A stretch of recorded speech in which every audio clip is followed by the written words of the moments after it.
What do New Orleans, Louisiana, Frankfurt, Germany, and Sydney, New South Wales have in common? Well, my friends, these are the lovely locations where I have some of the most amazing and consistent loyal listeners to this podcast. And today I'm going to do something. I'm going to practice what I preach, and we're going to celebrate some wins related to the podcast. And yes, you, my listeners. Let's get to it.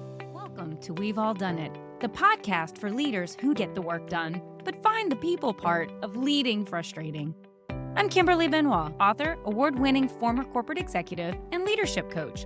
With over 20 years in the corporate world, I've seen it all, the good, the bad, and the downright messy.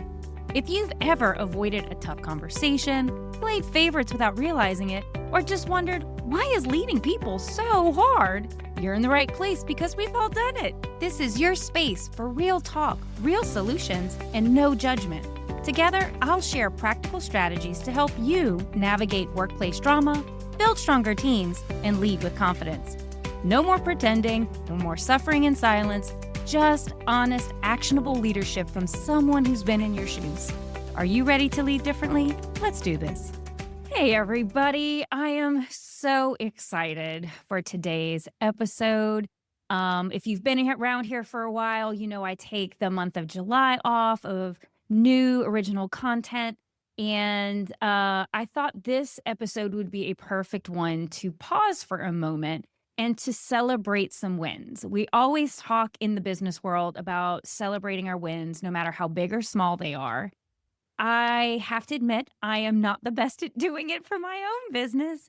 So today we're going to practice what we preach, is we're going to celebrate some wins related to this podcast and particularly related to you, the listener. We are here because you have listened. You, my listeners, who are span across 7 continents. Oh, excuse me, 6. We don't count Antarctica. But I mean, wow, I'm absolutely astonished, humbled by the fact that I have listeners from so far across the world. As I mentioned earlier, we have listeners in Frankfurt, Germany, and I don't know who you are, but I can tell from my statistics that whoever you are in Frankfurt, you are some of the most consistent people who listen to this show, and I genuinely wish you would reach out so that I could say hello personally and thank you personally, because it's just it blows my mind. Same thing to you people in New South Wales. Who are you? Give me a buzz. I want to know. So anyway, when I started this podcast, it was meant to just create a space for leaders to feel seen and understood. I have had some of my greatest highs and lows as a human while functioning as a leader, while trying to serve my team, trying to serve organizations, and coming out of COVID and watching how hard it became for everybody, but particularly for people who were relatively new to leadership or had not really been given a lot of guidance about how to navigate in super challenging conditions. I simply wanted to help everyone feel a little less isolated and understand that this is a tough job. You know, people don't always want to admit that it's a tough job, but my goodness, is it ever? And I initially just thought it would be my family and friends listening, being honest, which they do. They did and they do. And I absolutely love them for that support, because all of us know it takes a village to keep all of our lives up and running. So I am grateful for that. I just never dreamed that I would have an international audience also embracing the content that we create here and the work that we do. So again, just calling out to those people in Germany and Australia. I don't know who you are. Look me, like, there's stuff in the show notes. Click on that, reach out to me. I would love to know who you are. And again, I just want to say thank you, because it means so much when you run your own business. And when you have a show like this, it's not always easy.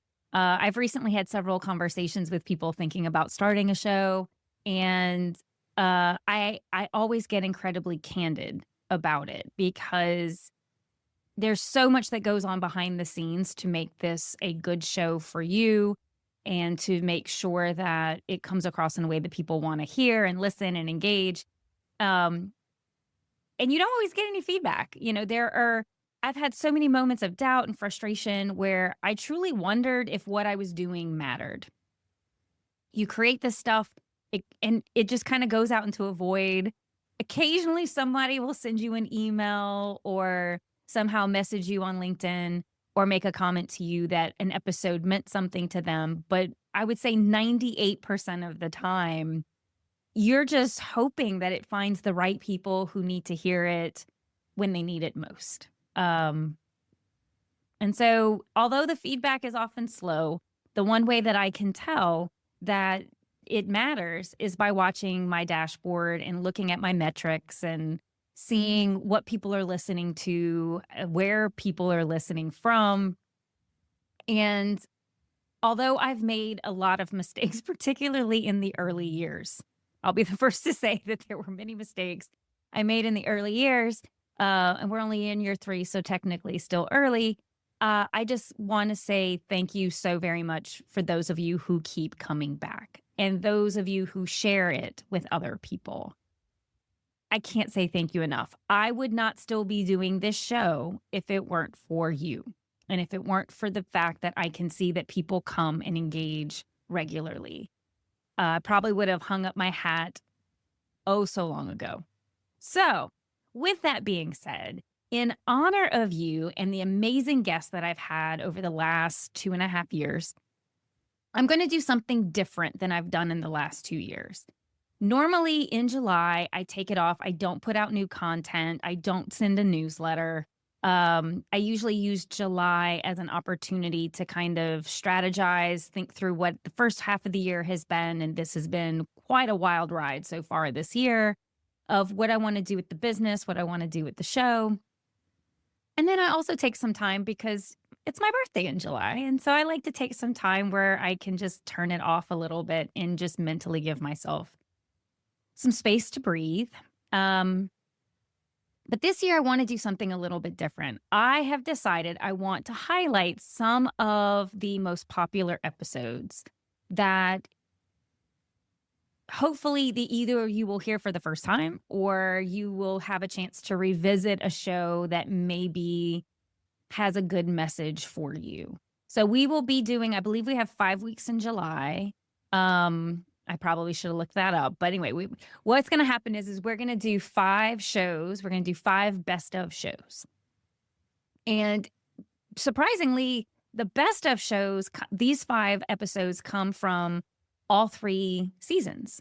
So we have, I believe, 2 from the first year, 2 from last year, and 1 from this year that make up the top 5. So yay. So to kick it off, I thought what I would do is pick the most popular show, the one that has been the most listened to, which warms my heart a little bit because this was a topic that I thought would be very important to address.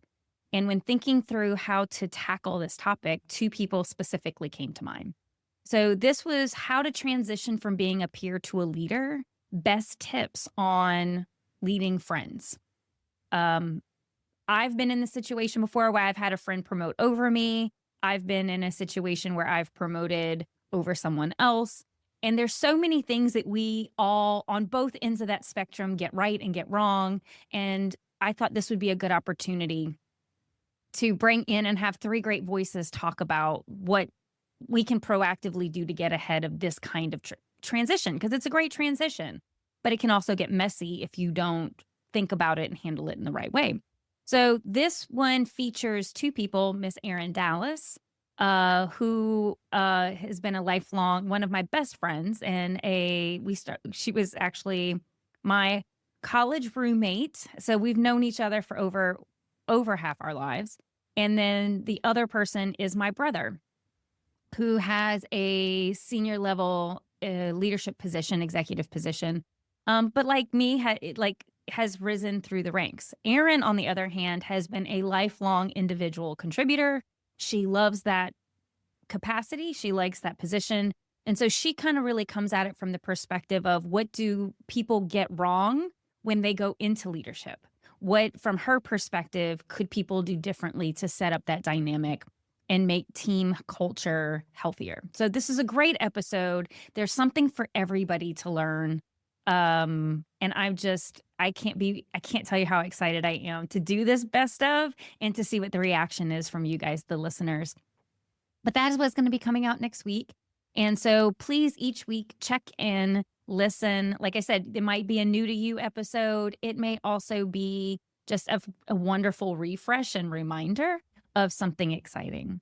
And with that, I just again want to end by always saying you guys absolutely humble me.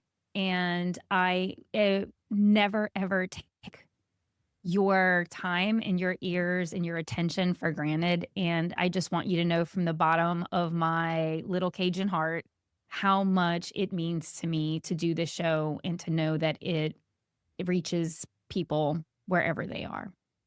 So with that, I just want to say thank you, thank you, thank you. I want you to go have a great July, and I will catch you back up in August. I've got two things before I let you go. One, if you've ever gotten any value from the show, please leave a 5-star review. It really helps and absolutely makes my day. The second thing is if you have any thoughts you'd like to share with me, please shoot me an email at podcast@KimberlyJBenoit.com. I'd love to hear from you. All right, see you in the next episode.